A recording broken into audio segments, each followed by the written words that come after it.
모세가 홍해에서 이스라엘을 인도하며 그들이 나와서 수르 광야로 들어가서 거기서 사흘 길을 걸었으나 물을 얻지 못하고 마라에 이르렀더니 그곳 물이 써서 마시지 못하겠으므로 그 이름을 마라라 하였더라. 백성이 모세에게 원망하여 이르되 우리가 무엇을 마실까?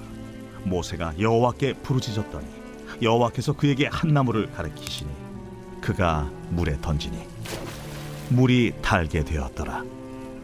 거기서 여호와께서 그들을 위하여 법도와 윤리를 정하시고 그들을 시험하실세. 너희가 너희 하나님 나 여호와의 말을 들어 순종하고 내가 보기에 의를 행하며 내 계명에 귀를 기울이며 내 모든 규례를 지키면 내가 애굽 사람에게 내린 모든 질병 중 하나도 너희에게 내리지 아니하리니 나는 너희를 치료하는 여호와임이라. 그들이 엘림에 이르니 거기에 물샘 12과 종려나무 70그루가 있는지라. 거기서 그들이 그 물 곁에 장막을 치니라. 할렐루야, 할렐루야. 하나님의 놀라운 신비한 은혜로 우리를 여기까지 인도하신 하나님 앞에 우리 감사와 찬양과 영광의 큰 박수 올려주며 나아가겠습니다. 아름다우신 주님, 오늘 우리의 삶 가운데 놀라운 일을 행하신 주님의 이름을 찬양합니다. 주님 홀로 영광과 찬양을 받아 주시옵소서. 할렐루야. 네, 오늘 또 교회 머리가 되신 예수님 안에서 우리 한몸 이룬 포드의 성도들 한번 바라보시면서요, 이 시간 영상으로 예배하는 우리 글로벌 포드 식구들에게도 우리 한번 따뜻한 사랑과 격려와 축복의 박수를 서로에게 보내도록 하겠습니다. 주님의 놀라우신 은혜가 우리 모두에게 있게 되기를 주님의 이름으로 축복합니다. 할렐루야. 사랑하는 여러분, 성령 충만하십시오. 말씀 충만하십시오. 오늘도 이 말씀 안에서 우리의 삶의 세기를 발견하는 놀라운 은혜의 역사가 있게 되기를 주님의 이름으로 축원합니다. 우리 이 시간 한번 오랜만에 이렇게 영적 심호흡을 좀 했으면 좋겠는데요. 이 시간 우리 주님의 사랑을 우리의 영혼 육 가운데 받아들이고 그 사랑의 능력으로 우리 안에 있는 모든 인생의 걱정과 근심과 두려움과 연약해진 모든 마음들을 몰아내는 것이죠. 다시 한번 깊이 호흡을 들이마시면서 주님 이 호흡과 함께 주님의 보혈의 능력을 우리의 영혼 육 가운데 받아들입니다. 그 보혈의 능력으로 우리 인생의 모든 교만과 악함과 육신의 모든 연약한 질병이 끊어지게 하여 주시옵소서. 오늘 이 영적인 선순환이 계속해서 우리의 영혼 육 가운데 있게 되기를 축복합니다. 그 생명의 능력이 오늘 우리의 영혼육을 사로잡는 거룩한 은혜의 역사가 있게 되기를 축복합니다. 할렐루야. 자, 우리 옆에 사람에게 이렇게 한번 인사하며 축복했으면 좋겠는데요. 당신의 삶은 하나님 손에 있습니다. 축복하시겠어요?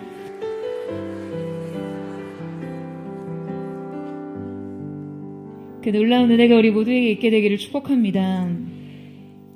헨리 무어 하우스는 복음 전도자 D.L. 무디가 가장 존경하는 인물이자 그에게 큰 영향을 끼쳤던 분입니다. 수백만을 감동시킨 사람을 감동시킨 바로 그 사람으로 불리곤 하는데요. 그러나 그런 그도 시련 앞에서 낭망하고 시리에 빠질 때가 있었습니다. 어느 날이었어요. 이 낙심한 마음으로 아주 잔뜩 풀이 죽은 채 집으로 들어오는 헨리 무어 하우스를 그 응접실에 있었던 어린 딸이 반가이 맞이합니다. 중요한 기념일이라 이 아내를 위한 꽃바구니를 사들고 왔지만 그 어두운 얼굴을 숨길 수가 없었어요.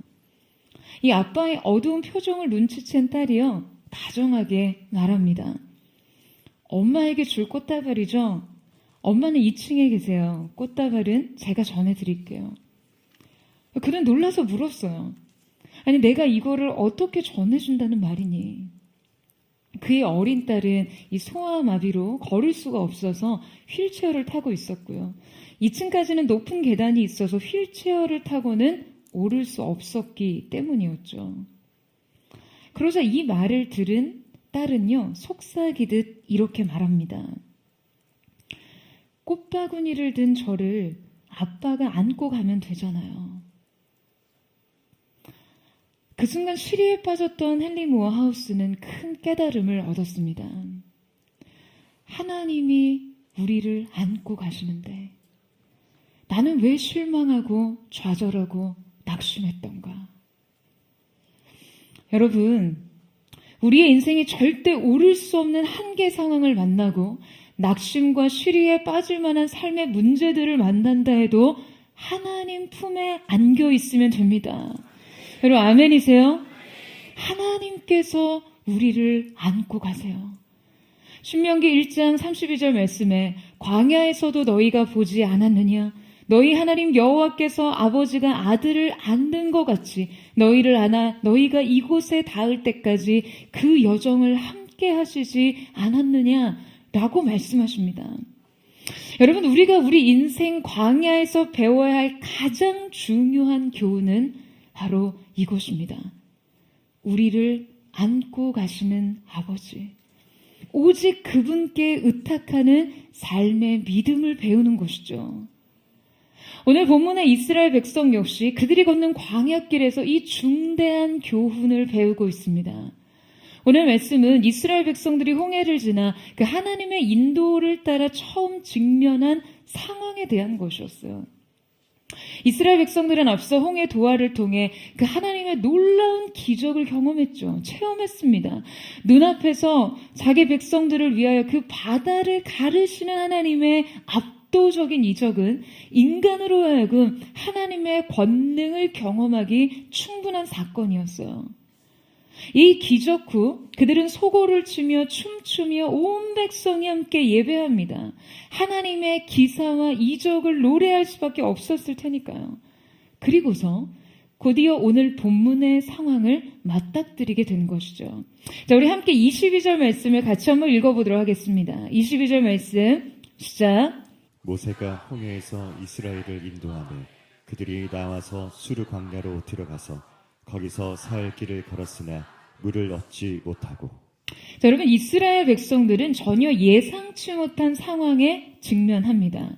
이 상황은 기쁨의 노래를 지속할 수 없는 상황이죠. 전혀 기대하지 않은 타이밍에 고통이 엄습합니다. 그것은 바로 끝없이 펼쳐진 광야 위에 물이 떨어진 상황이었어요. 홍해에서 마라까지 거리는 약 한 53km 정도, 그리 멀지 않은 거리지만 노인과 어린아이와 가축 등 200만 명 정도의 큰 무리가 대이동을 처음 시작한 상황이었기 때문에 쉽게 에너지가 고갈될 수밖에 없는 그러한 상황이었죠. 슬픈 예감은 틀린 적이 없이 지금 그들이 애굽에서부터 가지고 나온 가죽 부대가 점점 가벼워지고 마실 물이 떨어졌습니다. 그런데 이건 그렇게 쉽게 생각할 게 아니에요. 여러분, 왜냐고요? 지금 이들이 선 곳이 어디이기 때문에? 바로 광야이기 때문에 그렇습니다. 그들이 하루 종일 걷고 다음날 또 걷고 다음날 또 걸었던 그 광야길은요, 사방을 둘러봐도 물을 얻을 수 있는 곳이 보이지 않는 땅이었어요. 그들 앞에 펼쳐진 그 끝없이 펼쳐진 광야길은 그들을 혼돈과 두려움 속에 몰아넣습니다.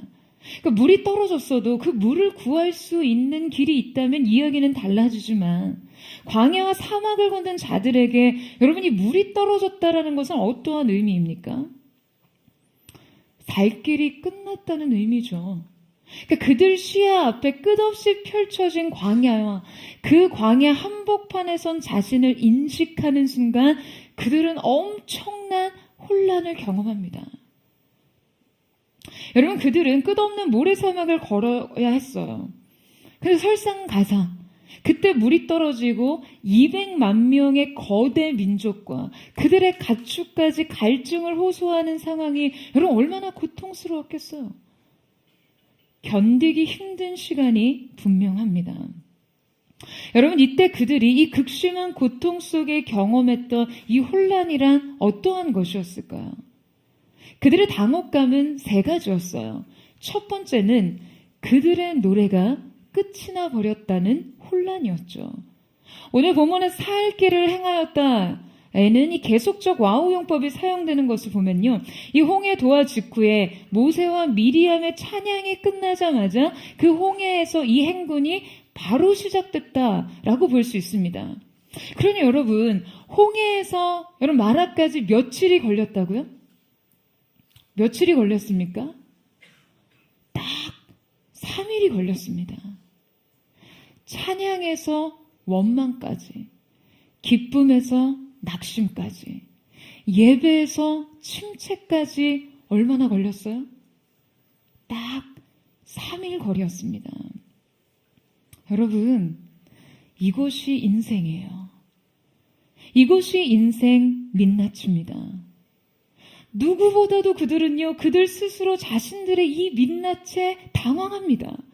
여러분, 그들이 홍해를 건넜을 때, 그리고 이 이적 후에 위대하신 하나님을 찬양했을 때 그들의 마음이 어땠을까요? 아마 그들은 전능하신 하나님의 팔 아래서 뭐 거칠 것이 없고 인생에 두려울 것이 없다는 뭐 그런 고백을 했겠죠. 그런 주님을 따르는 삶에 대한 감사와 감격이 있지 않았겠습니까? 그들은 그들의 인생이 이제 드디어 고통 끝 행복 시작이라고 생각했을 거예요. 하지만 상황은 금세 역전됩니다. 광야 한복판에서 물이 떨어졌으니까요. 여러분, 만약 그들이 대단한 행복과 풍요를 기대한 것이었다면 조금 덜 혼란스러웠을 거예요. 하지만 이 사막 한가운데 물이라는 것은 여러분 그렇게 많은 것을 바란 것이 아니잖아요. 사막에서 물은 살아가는데 그저 필수적인 거니까요. 그런데 그게 결핍되다니요. 그들이 가장 먼저 맞닥뜨린 건 이 영적 여정에서의 혼란이었을 거예요. 그 바닥난 가죽 부대처럼 자신의 영적 상태가 금세 고갈된 그 상황 말이죠. 두 번째 그들이 직면해야 했던 것은 이 고난의 의미를 찾을 수 없다는 혼란이었습니다. 여러분, 이 고통이요, 고통의 의미를 발견하지 못할 때 더 견딜 수 없는 것이 되어버립니다. 그러니까 이유를 모르고 당하는 고통은 더 감당하기 힘든 거예요. 우리가 직면해야 하는 여러 가지 상황들이 어떠한 방해와 시험으로 명확히 해석될 수 있다면 여러분, 우리는 그것을 견딜 만한 힘을 얻습니다. 하지만 기적 후 찾아온 이 시련은 그들이 그 고통의 의미를 발견하기 매우 어려운 것이었어요. 그들은 이 무의미에 직면해야 했습니다. 그리고 이 무의미에 대한 당혹감은 그들을 큰 혼란에 빠뜨리기 충분했던 것이죠. 세 번째 그들이 직면했던 것은 순종의 길에서 만난 이해할 수 없는 고난에 대한 혼란이었습니다. 여러분, 지금 이 길은요, 명백한 인도하심 속에 있는 과정이었어요. 이 길은 완벽한 의도에서 온 길이었습니다. 따라서 이 고통은 실수가 아닌 순종의 결과였어요. 그러니 당황스럽죠. 순종했는데 찾아온 시련 말이에요. 하나님에 대한 찬양과 약속을 향한 그 흥분 속에서 시작된 이 여정이 그냥 시작부터 이렇게 삐그덕대다니요.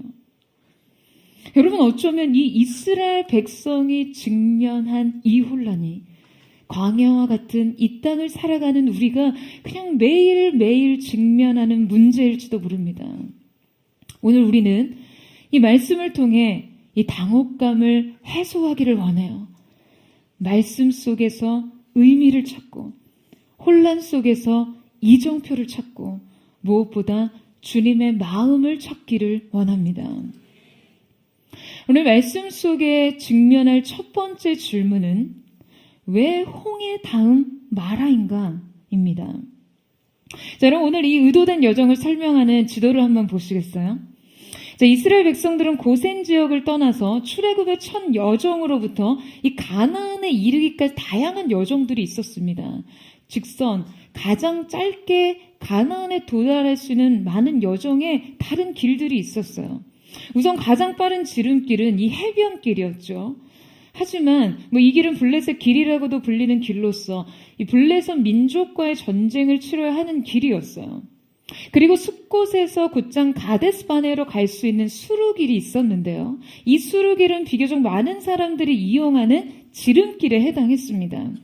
그런데 지금 하나님께서는 이 길도 아니라 지금 저 밑쪽 남쪽 방향으로 그들의 발길을 향하게 하시는데요.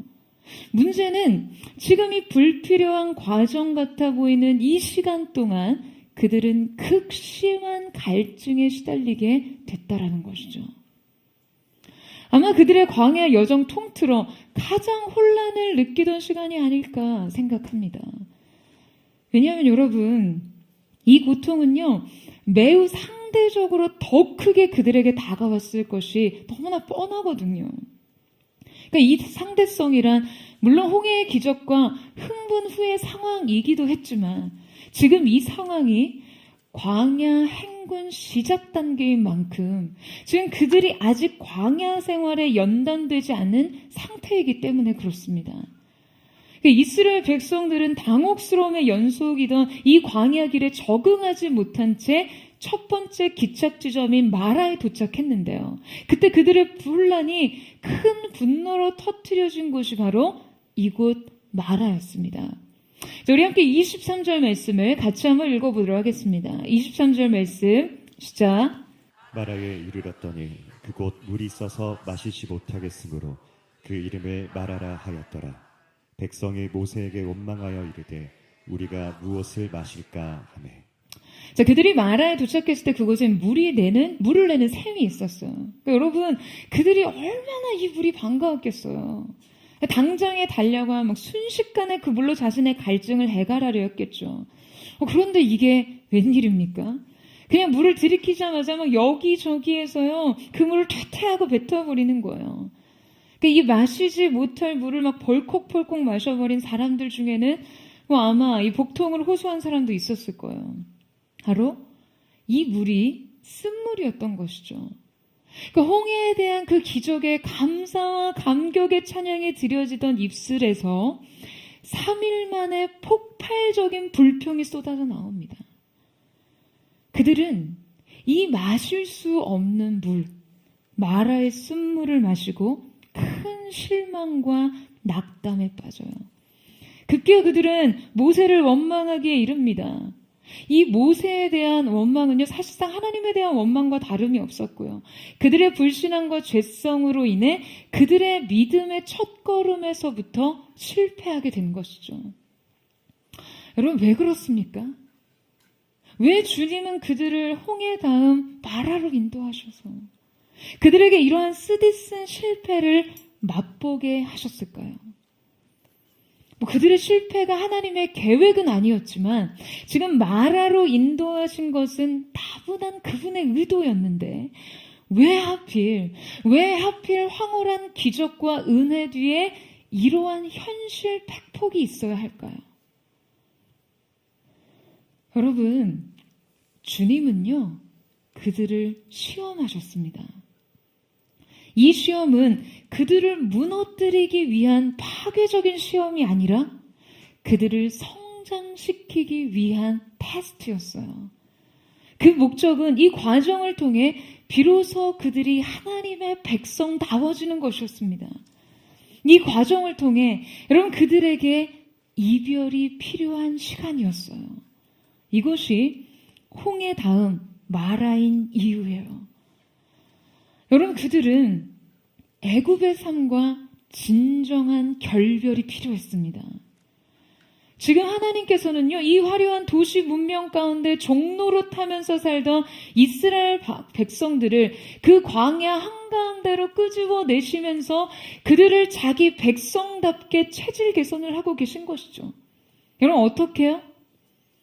애굽의 삶과는 전혀 다른 삶의 방식으로 이끌고 계신 거예요. 여러분, 그들이요 430년간 애굽에서 종살이를 했습니다. 그들의 신분은 물론 종이었어요. 하지만 그들이 몸담고 있었던 생활 환경은 여러분 어떠한 것이었습니까? 그들이 직접 자신이 소유하지는 못했지만 그들 눈으로 보고 간접적으로 누리던 환경은 사실 도시 문명이었거든요. 여러분, 세계사를 보면 인류 최초의 문명들은요, 지금 모두 어느 지역을 중심으로 발생하죠?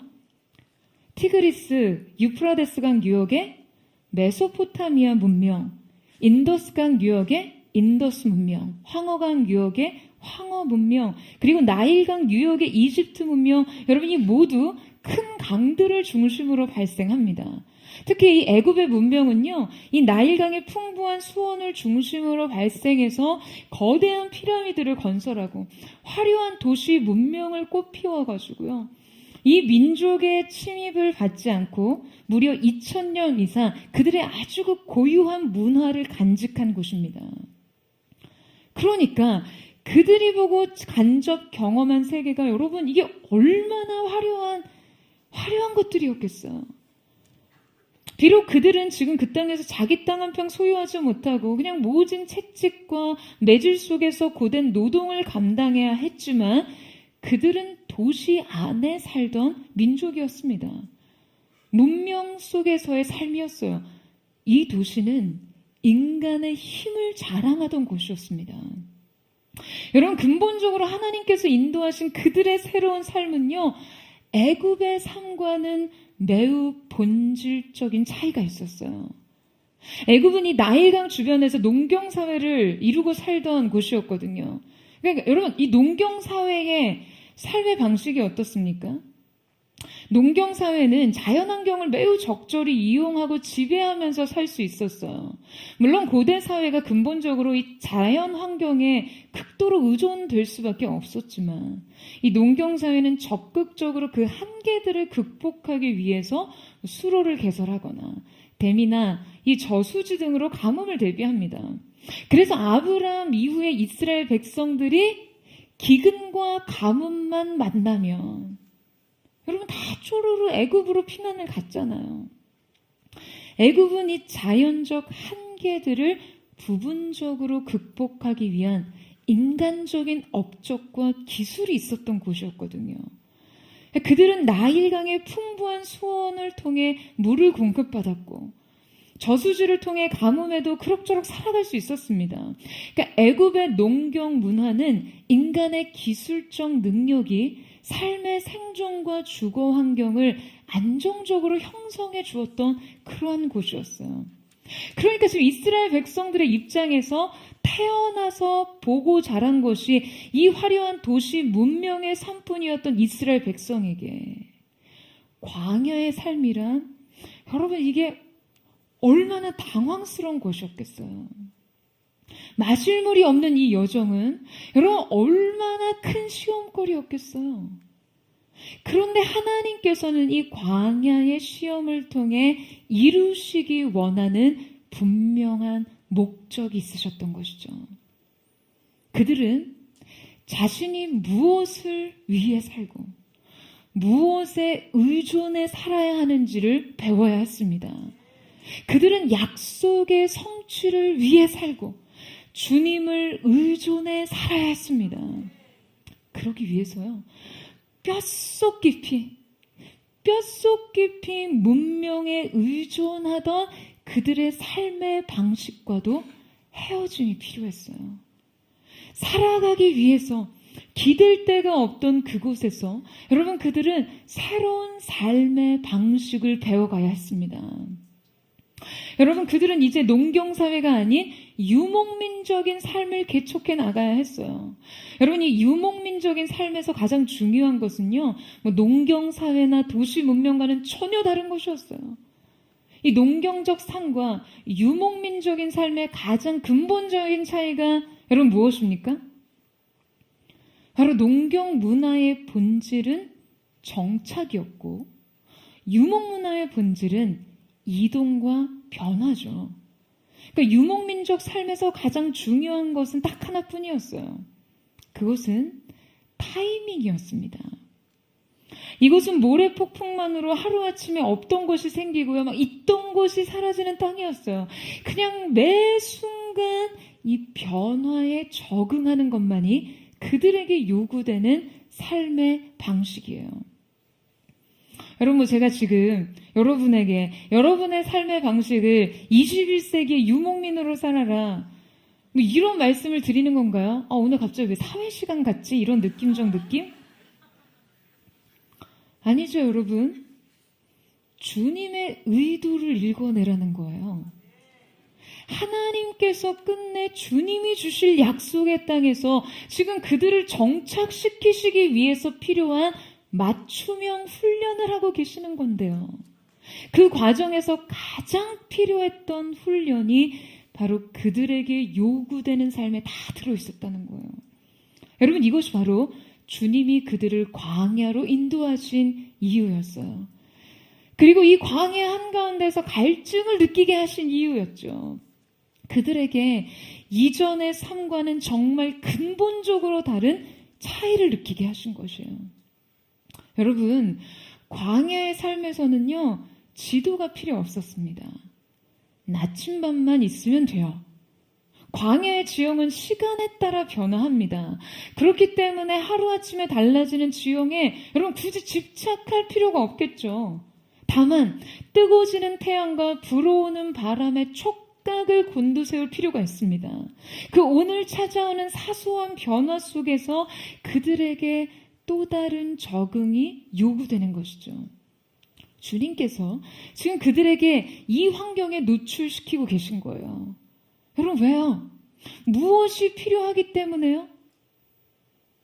지금 이 경험을 통해서만 그들이 애굽에서의 삶의 방식과 총체적으로 결별하게 되기 때문입니다. 그래야 주님을 의지하기 때문에요.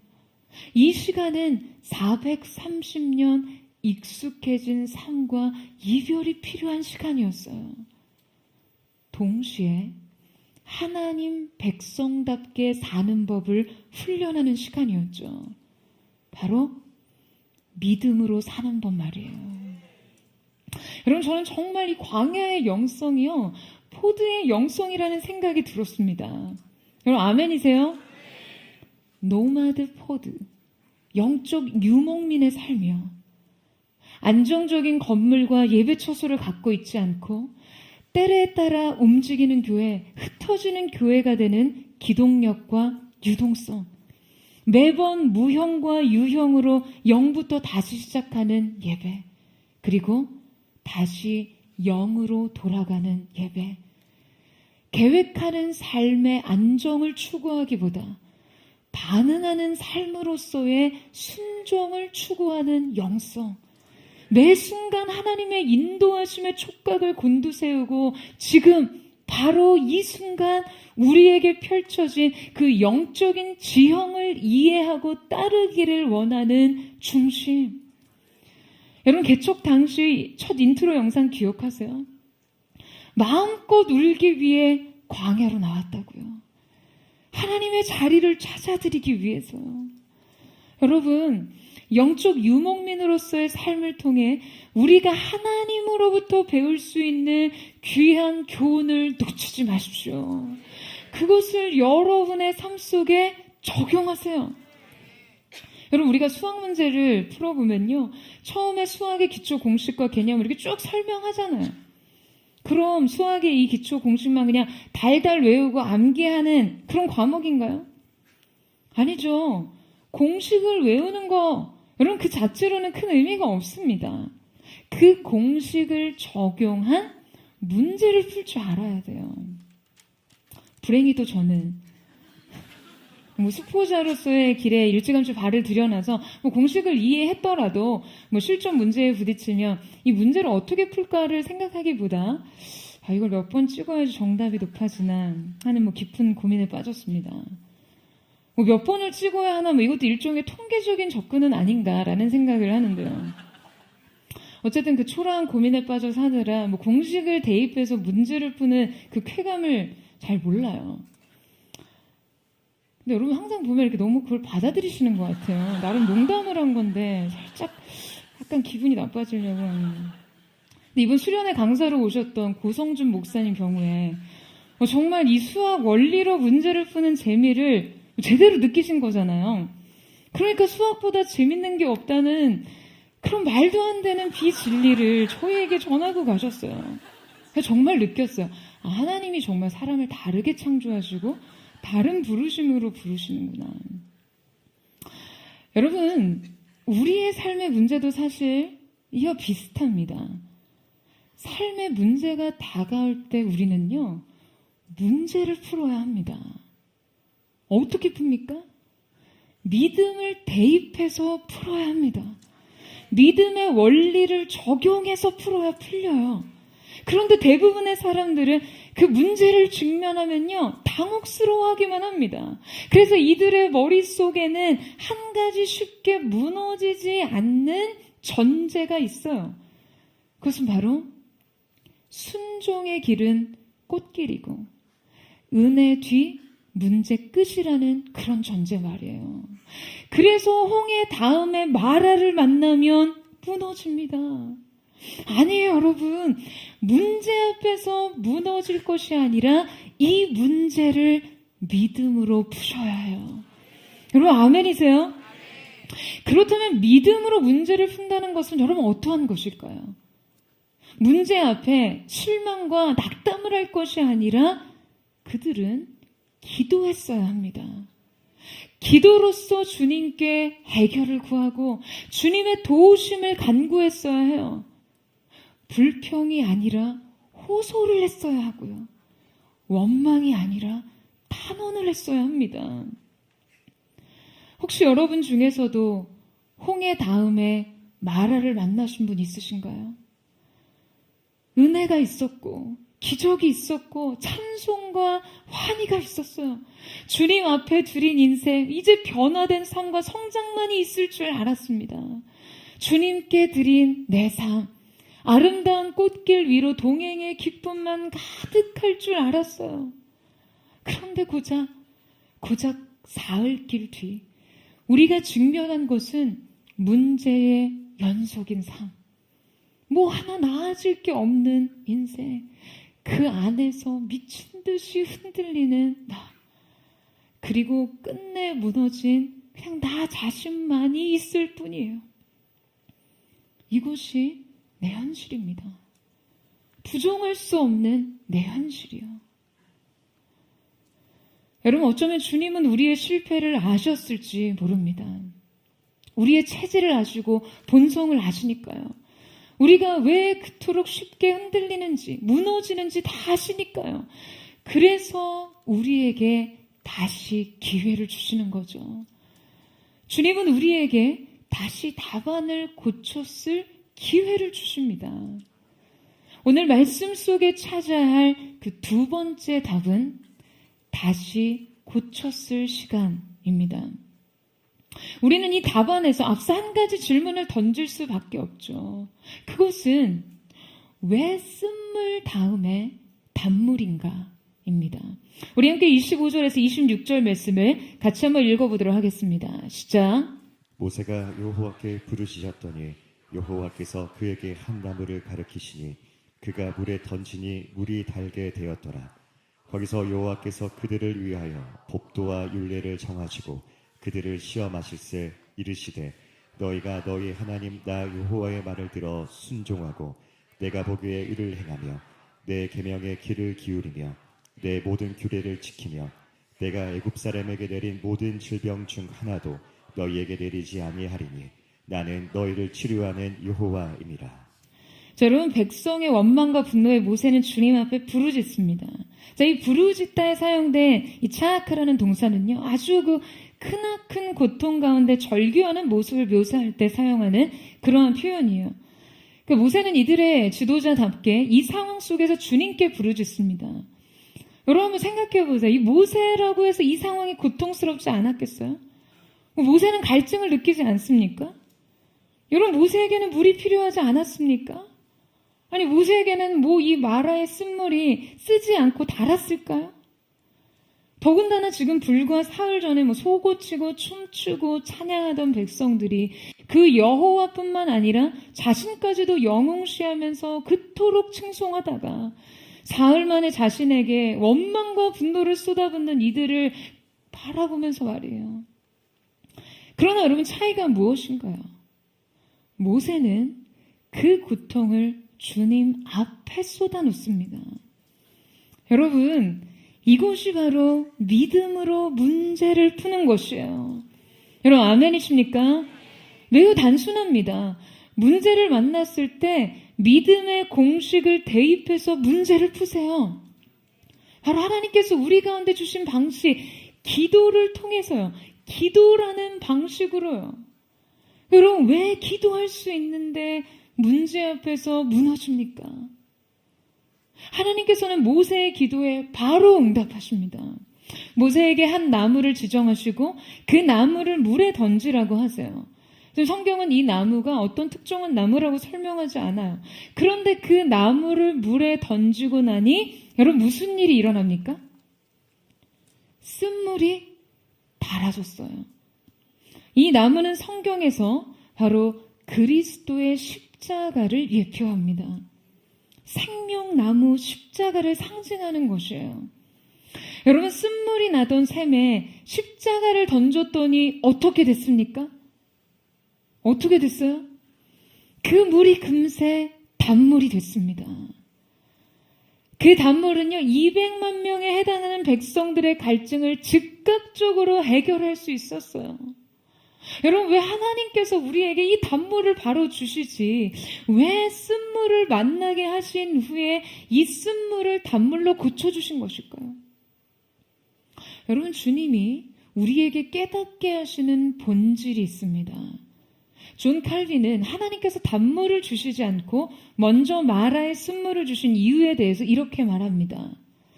하나님께서는 단물을 먼저 주실 수도 있으셨다. 그러나 하나님은 쓴물로서 그들 속에 잠복해 있던 쓴뿌리를 드러내고자 하셨다. 여러분, 주님은 그들을 시험하십니다. 여러분, 공부 잘하는 사람들이 절대 빠뜨리지 않고 하는 과정이 있어요. 공부는 문제를 푸는 것 자체가 목적이 아니죠. 뭐가 목적입니까? 깨달음이 목적이잖아요. 그러니까 문제를 풀고 나서는 반드시 채점을 하고 또 반드시 오답 체크를 해야 실력이 늡니다. 그냥 틀린 답만 죽어라 쓰면 뭐예요? 또 틀릴 텐데. 틀리고 나서는 왜 틀렸는지를 알아야 되죠. 그리고서는 그 오답을 반복하지 말아야 합니다. 여러분, 하나님께서는 그들에게 단지 파괴적인 차원으로 이 시험을 제시하신 것이 아니었어요. 그들이 주님 안에서 자신을 보는 것은 그들에게 매우 유익한 경험이었습니다. 그들은 지금 이 마라를 통해 자신 안에 그 죄된 쓴뿌리들을 발견하게 되었어요. 내가 기적을 맛보고 좀 괜찮은 인간이 된 줄 알았는데 아니었구나. 이 은혜가 내게 유효하려면, 이 기적이 내게 유익하려면 내가 적극적으로 해야 할 것이 있구나. 여러분, 그것이 무엇입니까? 하나님을 기억하고 믿음을 붙잡는 것이죠. 여러분, 아멘이세요? 은혜를 기억하고 치열하게 기도로 은혜를 구하는 것이죠. 여러분, 그렇지 않고서는 인생의 그 어떤 기적도 유효하지도 유익하지도 않습니다. 이 기억의 복습을 통해서만이 우리에게 영적인 유익을 가져다 주는 거예요. 여러분뿐만 아니라 하나님께서는 나무가 던져진 쓴물이 단물된 이 사건을 통해서 여러분, 우리에게 무엇을 가르치고 계신 것인가요? 하나님께서는 이 계시적 사건을 통해 여러분, 우리에게 무엇을 말씀하고 계신가요? 여러분, 우리는 이제 우리의 삶에 그 쓴물을 내는 영역에 십자가를 던져야 합니다. 주님께서 인도하시는 삶은요, 단지 고통 끝, 행복 시작이 아니라요.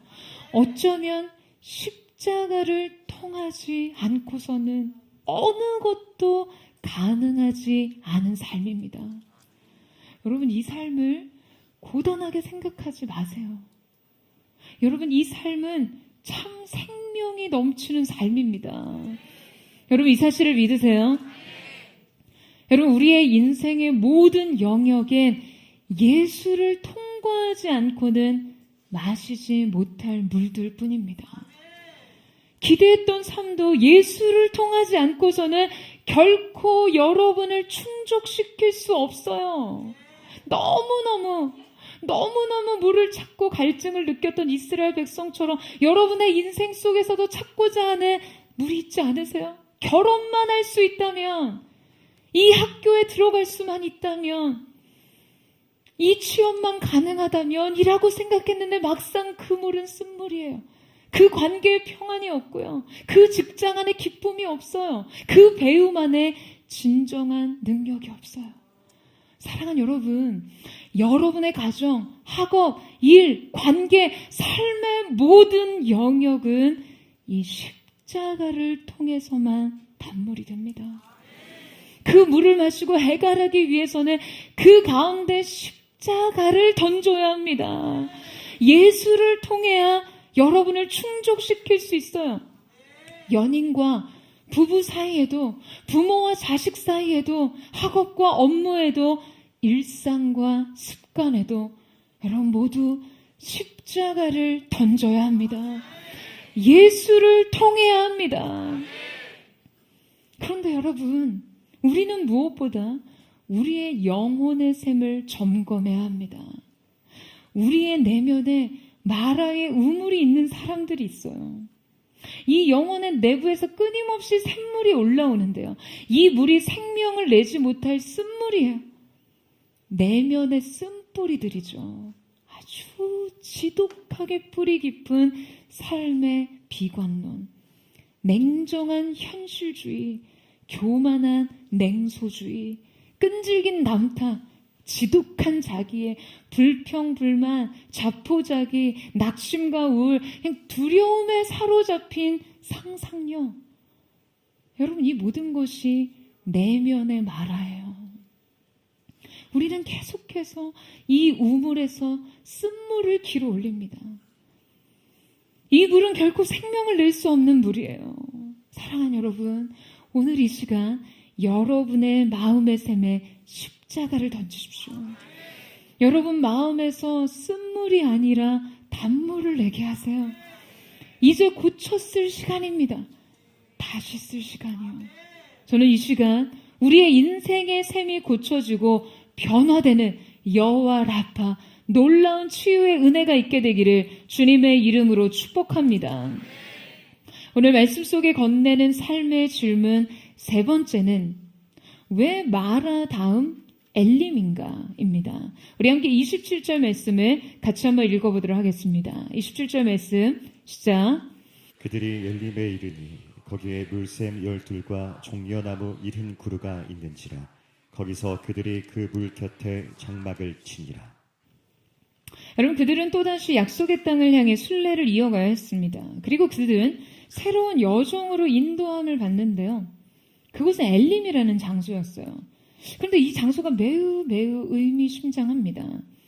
여러분, 이스라엘 백성들이 마라를 떠나고서 고작 10km를 더 가자 엘림이라는 곳이 있었어요. 그런데 이곳에 마라의 쓴물을 마시고 막 불평과 원망을 호소하던 상황과는 또 다른 그냥 전혀 예상치 못한 역전의 상황이 펼쳐졌어요. 바로 예측할 수 없었던 거대한 오아시스가 펼쳐진 것이에요.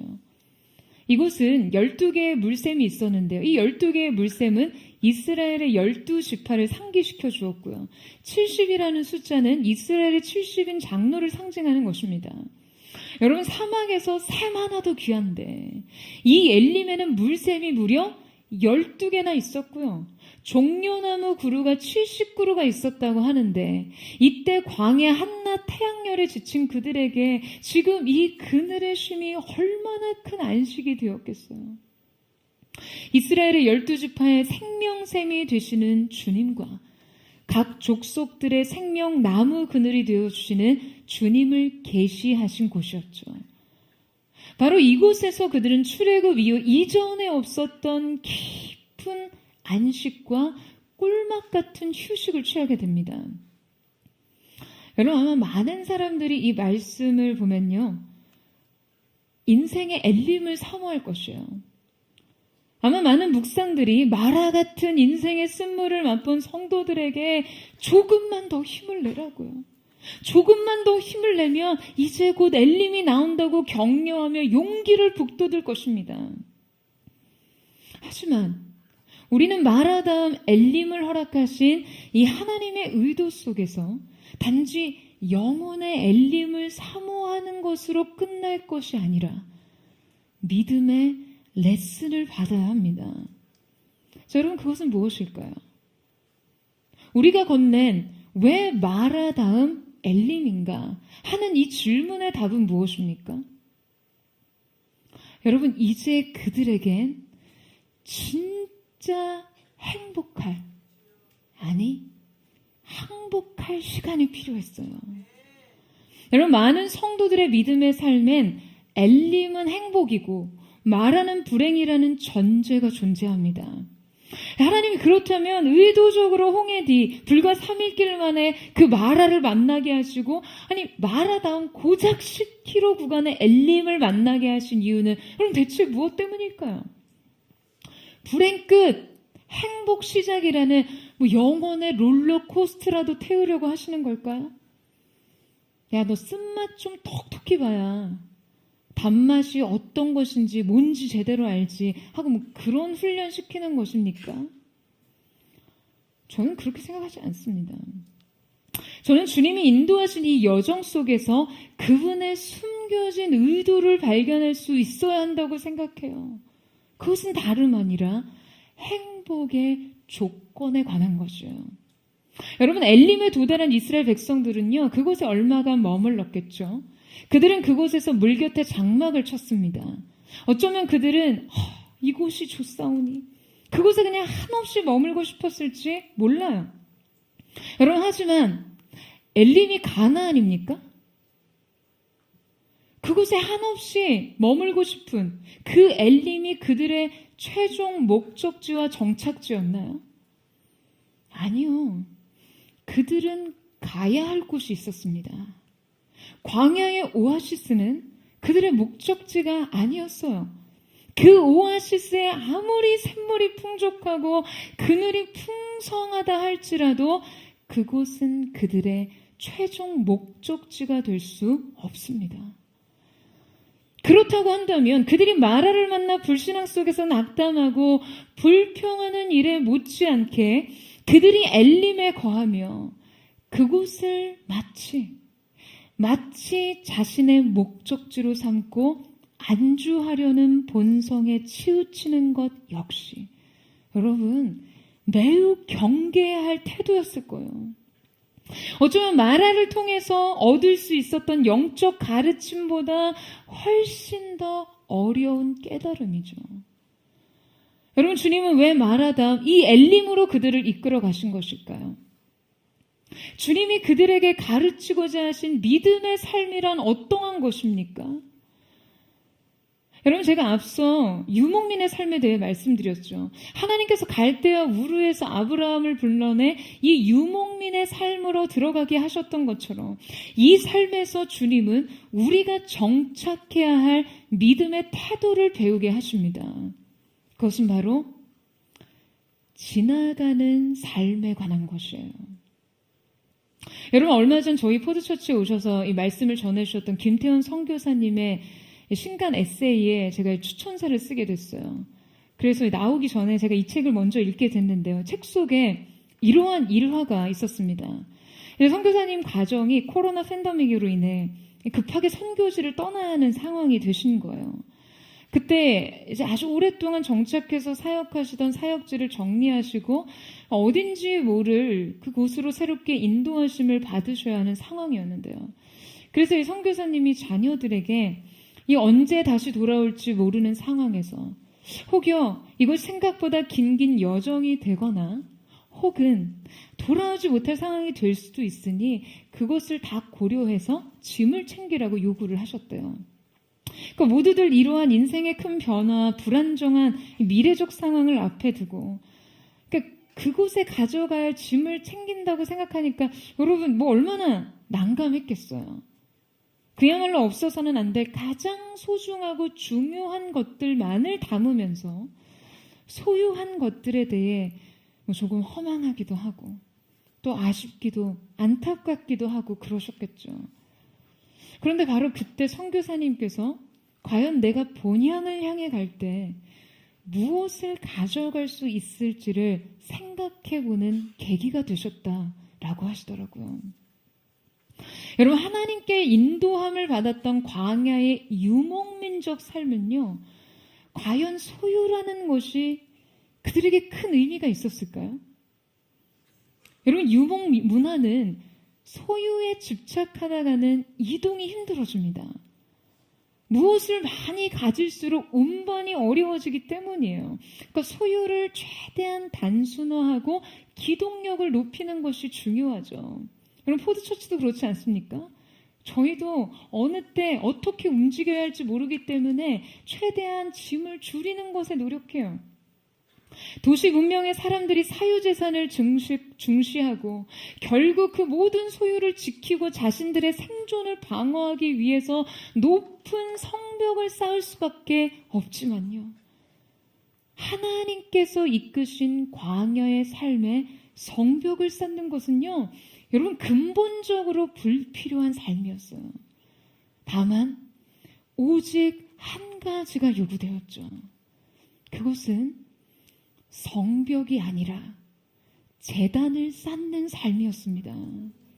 여러분, 아멘이세요? 그들에게 요구되는 것은 부르신 곳에서 제단을 쌓는 것뿐이었어요.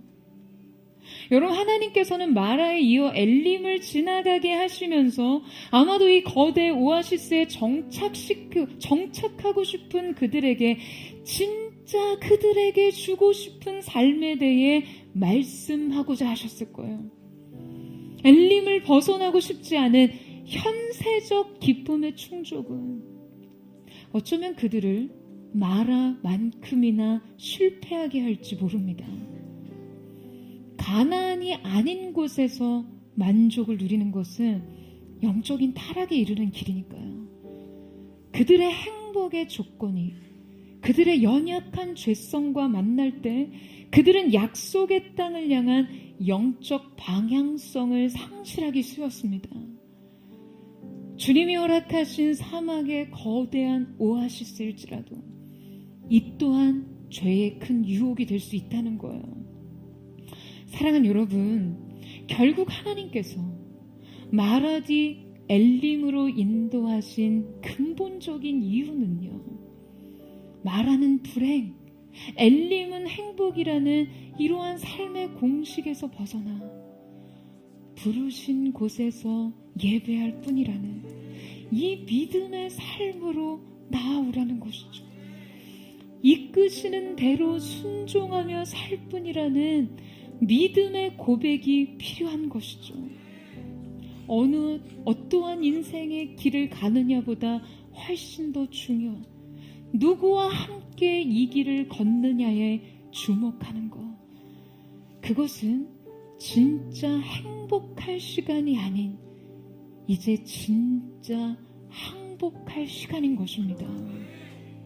내가 거친 광야와 같은 그러한 인생길을 걸어갈 동안에도 풍요와 번역의 땅을 지날 때라도 동일하게 우리의 예배를 받기에 합당하신 분께 예배할 것이라는 이 고백, 내가 어떠한 상황 속에서라도 자족을 배우고 어떠한 형편에 처하더라도 믿음을 지키고 어떠한 환경에서라도 주님의 이름을 부르는 자로 살겠다는 이 고백, 인생의 마라에서도 인생의 엘림에서도 결국 주님의 인도하심을 따라가겠다는 이 고백, 여러분, 이 고백이 오늘 우리에게 필요한 것이죠.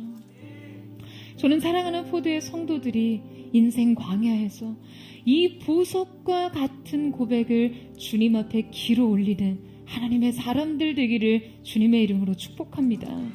오직 여러분을 사랑하시는 아버지의 품에 안겨가는 그 의탁의 시간으로 이 여정을 기쁨으로 일궈내기를 주님의 이름으로 축원합니다. 이제 우리 함께 찬양하며 주님 앞에 나아갔으면 좋겠습니다. 사랑하는 주님, 우리가 인생의 풍요의 땅을 지날더라도 언제나 그 형통의 땅에서 하나님을 기억하는 사람들이 되기를 원합니다. 우리의 삶이 곤고한 시련의 땅을, 메마른 광야를 지날 때라도 하나님의 신뢰할 수 있는 그 믿음의 사람으로 세워지기를 원합니다. 우리의 인생 속에 주님 오직 인생 광야에서 배울 수 있는 그 가르침을 우리 가슴 신비에 새기고 주님과 함께하는 동행의 삶의 기쁨의 자리로 나아갈 수 있도록 주님 함께하여 주시옵소서. 매일 새로운 성경의 기름 부으심이 우리 가운데 흐르게 하여 주시옵소서. 그것이 우리의 내면의 새로운 셈이 되게 하여 주시옵소서. 예수 그리스도의 십자가가 우리 안에 세워짐으로 그렇게 우리의 쓴물을 내는 인생이 단물로 변화되는 은혜의 자리 앞으로 나아가게 하여 주시옵소서. 우리 그 마음 고백하며 주님 앞에 나아가기를 원합니다. 마음이 상한 자를 고치시는 주님, 하늘의 아버지 날 주관하소서. 주의 길로 인도하사 자유케 하소서. 새 일을 행하사 부게 하소서. 의에 줄이고 목이 마르니 성령의 기름 부으소서. 의에 줄이고 목이 마르니 내 잔을 채워 주소서. 성령으로 채우사, 성령으로 채우사 주보게 하소서. 주의 임재 속에 은혜하게 하소서. 주 뜻대로 살아가리 세상 끝날까지. 나를 빚으시고 새날 열어주소서. 의에 줄이고 목이 마르니 성령의 기름 부으소서. 의에 줄이고 목이 마르니 내 잔을 채워. 우리 다시 한번 고백합니다. 성령으로 채우사, 성령으로 채우사 주보게 하소서. 주의 임재 속에 새날하게 하소서.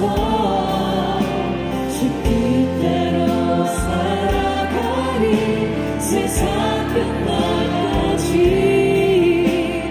나를 빚으시고 새날 열어주소서.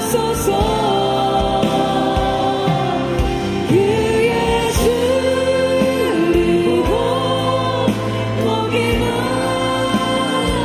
마르니 성령의 기름 부으소서. 의에 줄이고 목이 마르니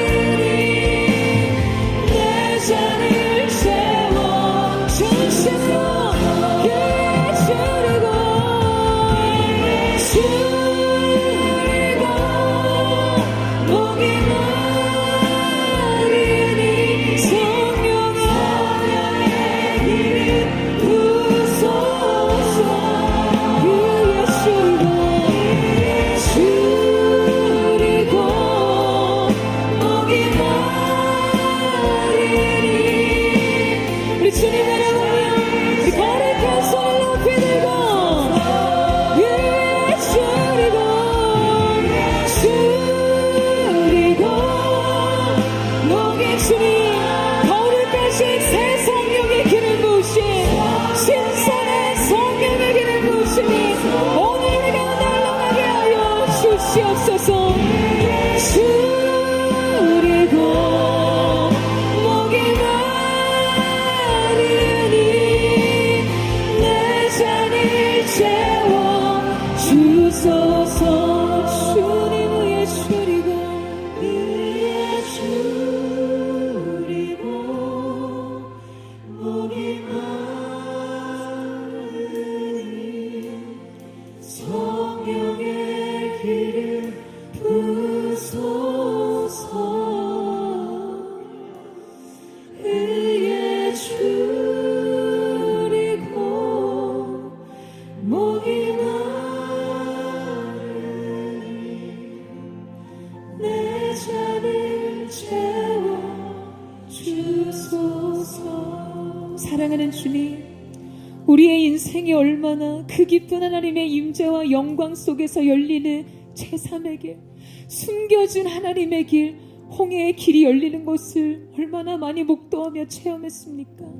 그럼에도 불구하고 우리의 인생 3일 길을 지나지 않아 만난 마라에서 우리가 감격과 감동과 환희에 찬 경배와 찬양의 고백, 그 입술에 얼마나 많은 원망과 불평과 하나님을 향한 항의의 고백을 담았습니까? 주님, 연약한 우리의 인생을 주님 용서하여 주시옵소서. 주님, 오늘 우리가 이 마라에서 우리 자신의 존재적 절망을 다시 직면함으로 다시금 깨어진 마음 상한 심령으로 오직 하나님의 새 은혜만을 구하며 나아가기를 원합니다. 사랑하는 여러분, 오늘 이 자리에 여러분 인생 마라에서 당혹함과 당황스러움을, 인생 마음속에 그 혼란스러움을 가지고 계신 사람들 계십니까? 주님, 순종했는데도 불구하고 내 앞에 주어진 이 현실은 무엇입니까? 분명한 주님의 인도하심을 따라온 이 길에서 만난 이 인생 쓴물은 무엇입니까? 이유를 알 수 없는, 해석되지 않는 시간 앞에서 좌절해야만 하는 주님이 넘어짐은 또 무엇입니까? 그렇게 자기 자신에 대한 묵사, 자기 인생에 대한 묵사, 거기에 파묻히고 거기에 몰입되어서 인생 마라에서 허락하신 하나님의 교훈을 하나도 발견하지 못한 채 오로지 내 자신, 오로지 내 문제, 오로지 내 아픔에 함몰되어 있는 하나님의 사람들이 있으십니까? 사랑하는 여러분, 이 시간 우리는 그 자리에서요, 하나님의 사랑 앞에서도 또 무너질 수 있는 우리 자신에 대해서 오라 나는 곤고한 사람이로다, 이 사망의 몸에서 누가 나를 건져내랴, 바울의 탄식 있는 그 고백으로 하나님 앞에 나아가야 하는 줄로 믿습니다. 그러므로 우리에게는 결코 정죄함이 없나니 죄와 사망의 몸에서 해방하신 주 예수 그리스도로 인하사 오직 주 예수 그리스도로 가능한 삶의 자리로 나아갈 수 있는 줄로 믿습니다. 오늘 이 시간 인생 마라에서 주님, 우리가 회개합니다. 다시 한번 우리가 주님 앞에 엎드려 이토록 연약한 나의 인생을 포기하지 않고 안고 가신 아버지, 그 아버지 하나님을 다시 바라보기를 원하오니 주님, 내게 기름 부어 주시옵소서. 우리 전심으로 우리 주의 한번 부르짖고 우리 합심의 동성으로 기도하겠습니다. 주여,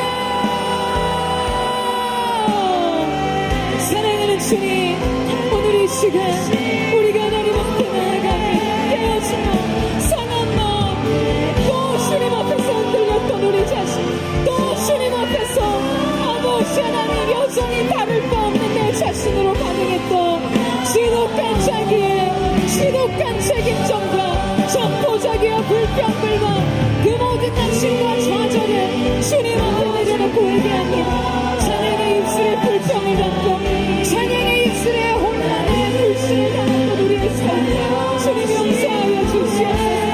우리가 주님께로 더 가까이 나아가게 하시고 주님의 놀라우신 은혜의 자리 앞으로 한 걸음 한 걸음 다시 나가는 인생 마라의 승문에서 우리 자신을 비춰볼 수 있는 거룩한 회개, 거룩한 새로운 회복의 시작이 일어나게 하여 주시옵소서. 주님께로 나아가 깨어지고 사는 심령을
우리의 상한 마음, 우리의 깨어진 심령을 가지고 주님 앞으로 나가리. 나의 의로움이 되신 주 그 이름 예수, 나의 길이 되신 이름 예수. 나의 길 오직 그가 하시나니 나를 단련하신 후에 내가 정금같이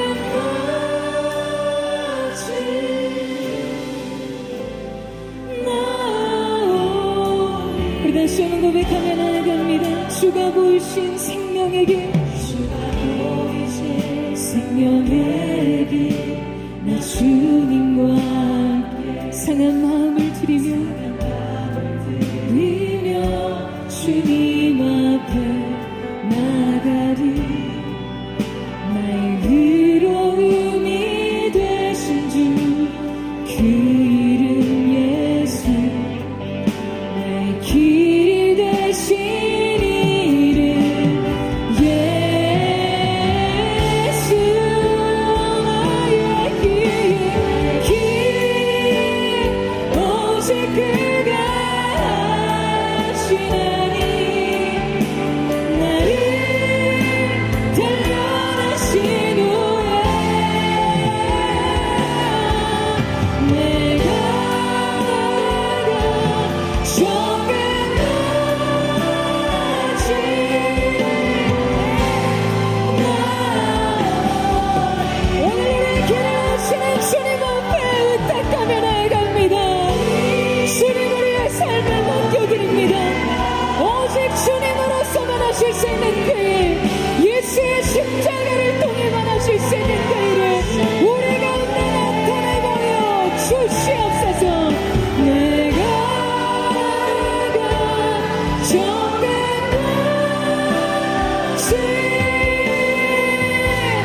우리 거룩한 손을 높이 들고 나에게 오직 그가 하시나니 나에게 오직 그가 하시나니 나를 단련하신 후에 내가 정금같이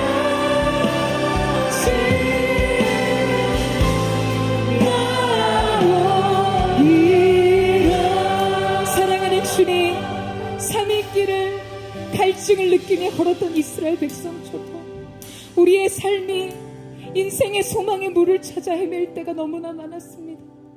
주님 결혼만 시켜주신다면요, 가정을 꾸릴 수만 있게 하신다면 행복할 것 같습니다. 주님 이 학교에 들어갈 수만 있다면, 이 직장에 취업할 수만 있다면 내 인생의 불행 끝 행복 시작인 줄 알았던 그런 여러분의 인생의 여정 마디마다, 사랑하는 여러분, 진정 그렇던가요?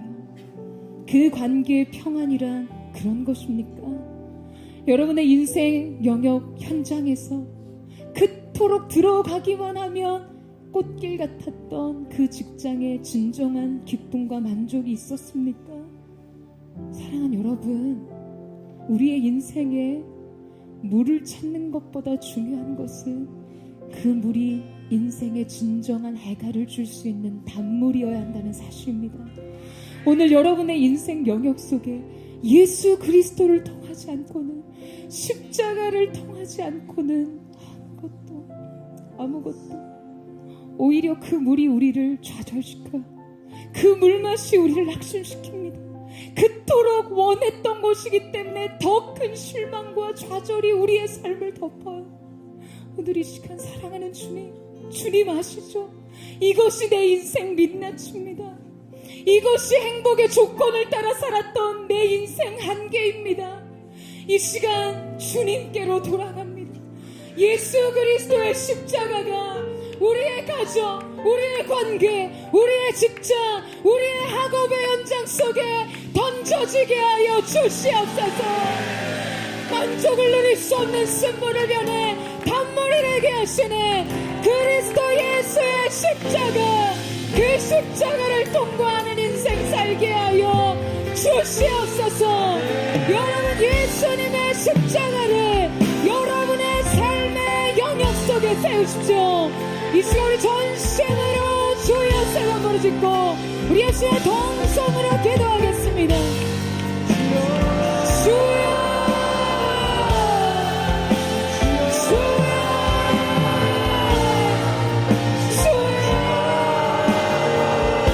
찾고 헤맸던 인생의 소망을 담았던 것, 아버지 하나님, 우리가 그토록 얻기를 원했으나 얻은 그 자리에서 만나는 실망과 실족이 우리의 삶을 더 크게 좌절시켰습니다.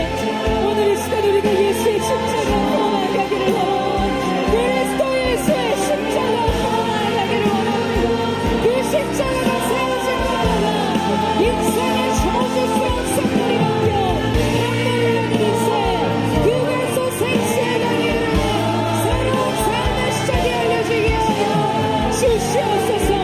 예수를 통하지 않고서는 가능하지 않는 삶, 오늘의 교훈 앞에서 우리의 삶의 예수 그리스도의 십자가, 생명의 십자가, 능력의 십자가, 치유의 십자가, 소망의 십자가를 생각하기를 원합니다.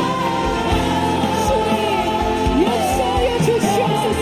그리스도 예수의 모든 복음이 오늘 이 시간 우리의 삶을 진정 변화시키는 새 능력이 되게 하여 주시옵소서. 십자가, 십자가, 내가 처음 볼 때에 나의 맘에 그곳도 사라져. 오늘 믿고서 내 눈 빨갛네 장래 기쁜 영원한 십자가, 십자가, 십자가, 십자가, 내가 처음 볼 때에 나의 맘을 그곳도 사라져. 오늘 믿고서 내 눈 빨갛네 장래. 예수님의 전심으로 주님의 십자가, 십자가,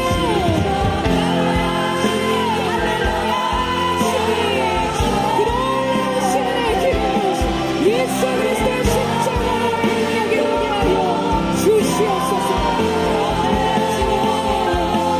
오늘 믿고서 내 눈 빨갛네 장래 기쁜 영원한 보다 십자가, 십자가, 십자가, 내가 처음 볼 때 나의 맘에 그곳도 사라져.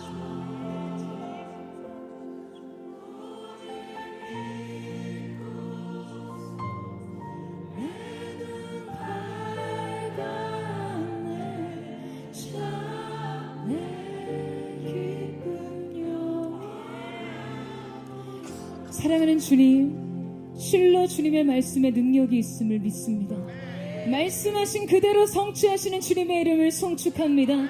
그리스도 예수께서 채찍에 맞으심으로 너희는 나음을 얻었노라 하시는 말씀에 아멘하는 믿음으로 서게 하여 주시옵소서. 그리스도께서 징계를 받으심으로 너희는 평화를 누리는도다. 아멘하는 믿음으로 서게 하여 주시옵소서. 이 나음과 이 평안이 오늘 우리의 삶 가운데 있게 되기를 원합니다. 이 나음과 이 평안을 얻기 위해 그 인생의 마라에서 제가 주님, 다시금 주님 앞에 서야만 했음을 고백합니다. 사랑하는 주님, 오늘 이 시간 우리가 십자가 앞에서 그 예수께서 행하신 일들로 말미암는 새로운 삶으로 나아가게 하여 주시옵소서. 사랑하는 주님, 엘림의 장소에서도 마라와 다를 바 없는 주님이 이 가운데 말씀하시고자 하시는 믿음의 교훈을 알지 못하면 이 형통과 풍요의 자리가 우리 인생을 더 깊이 좌절시키고 실패하는 길로 인도할 것을 보게 됩니다. 사랑하는 주님, 인생 마라에서도 인생 엘림에서도 우리가 진짜 행복을 찾기보다 주님 앞에 진짜 항복할 수 있는 사람이기를 원하는 그 중심으로 서게 하여 주시옵소서. 주님 안에 안겨가는 인생으로 모든 것이 주님께 있음을 고백하는 그 은혜가 우리 가운데 있게 하여 주시옵소서. 여러분, 인생의 성공과 성취와 안정을 위해 짓는 인간의 성벽은요, 여러분 바벨탑으로 향하게 되어 있습니다. 자신의 욕망, 자신의 성공을 향한 성취, 자기의 이름을 내고자 하는 교만으로 갈 수밖에 없어요. 그러나 인생의 성벽을 짓고 인생의 성을 쌓기보다, 안정을 추구하기보다 순종하기를 기뻐하는 인생으로 제단을 쌓는 자의 삶은 다를 줄로 믿습니다. 주님, 우리의 인생 속에 사랑하는 모두의 성도들이 주님 엘림에서든 마라에서든 인생의 어떠한 땅에서든 부르신 그곳에서 주님을 예배하는 자들 되게 하여 주시옵소서. 하나님만을 높이는 거룩한 예배의 제단이 세워지는 하나님의 사람들 되게 하여 주시옵소서. 우리 전신으로 이 고백에 연합하기를 원하시는 다 같이 그 자리에 일어나셔서 우리 주의 한번 부르짖고 내 영혼이 확정되고 확정되었습니다. 동성으로 기도하겠습니다. 주여, 거룩하신 주님, 우리의 인생이 우리 자신을 위해 성을 쌓는 인생, 주님을 위해 제단을 쌓는 인생 되게 하여 주십시오. 예배의 제단을 세우는 인생 되게 하여 주옵소서. 인생의 밤을 높이는 자들이 아니라 인생의 제단을 높이는 자들로 그 하나님의 것을 영광 앞에 얹히는 자들, 우리의 행복의 조건이 다른 어떤 것이 아니라 오늘 하루 안고 계시는 아버지 품 안에 있으니 우리가 그렇게 고백할 수 있도록 도와주시옵소서. 하나님의 사람들의 마음을 이루셨으니 진정한 행복의 조건이 부르신 그것을 계속 인생을 전진하고 또 전진하는 것을 믿게 하여 주시옵소서.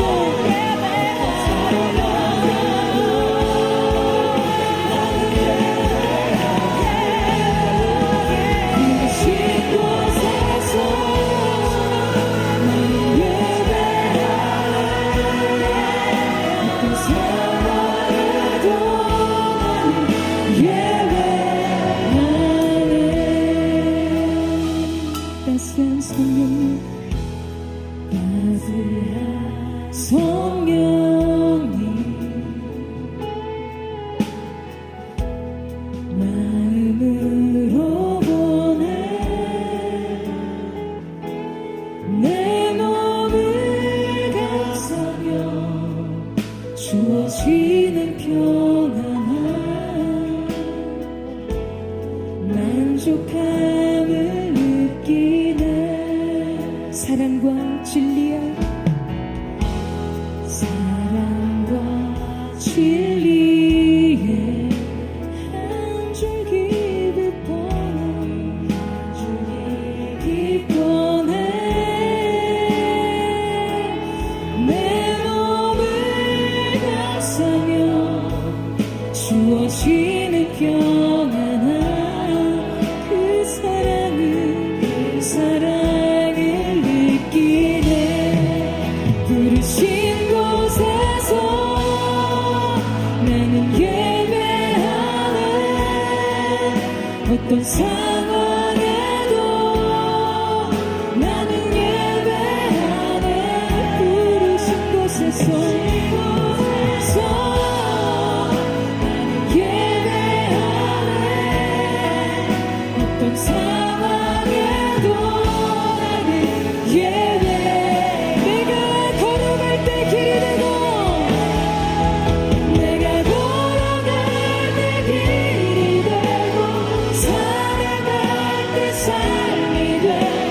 그곳에서 예배하네. 내가 걸어갈 때 길이 되고 살아갈 때 삶이 돼. 그곳에서 예배하네. 부르신 곳에서 예배하네. 어떤 상황에도 나는 예배. 부르신 곳에서 나는 예배하네. 어떤 상황 우리의 삶을 주님 앞에 올려드리며 주님 그렇습니다. 부르신 곳에서 나는 예배. 주님 우리가 어떠한 삶의 환경을 지날 때라도 주님 예배하는 채 살기를 원합니다. 행복의 조건이 아닌 항복의 조건으로 오늘 이 시간 우리가 주님 앞에 우리의 삶을 드립니다. 어떤 상황에도 나는 예배. 어떤 상황에도 어떤 상황에도 나는 예배. 주님의 어떤 상황에도 나는 예배하네. 사랑하는 주님, 인생의 만족과 안정을 위해, 인생 성공을 위해, 자기 자신의 인생을 위해 성을 쌓고 바벨을 쌓는 인생이 아닌 어떠한 삶의 자리를 지날 때라도 주님을 위해 제단을 쌓는 예배자들로 새롭게 하여 주시옵소서. 인생 엘림 속에서도 계속한 약속의 부르심, 주님 주신 사명의 자리를 이탈하지 않고 주님과 함께 전진하고 또 전진하는 그 믿음의 사람들 될 수 있기를 원합니다. 그 거룩한 승리가 계속해서 보도의 성도들 가운데 있게 하여 주시옵소서. 오늘 우리를 승리케 하신 주님, 다시금 우리의 삶을 일으키신 주님을 찬양합니다. 주님 영광을 받아 주시옵소서. 그렇게 주님의 이름을 높여 찬양하며 감사드리며 살아계신 예수님의 이름으로 기도드립니다.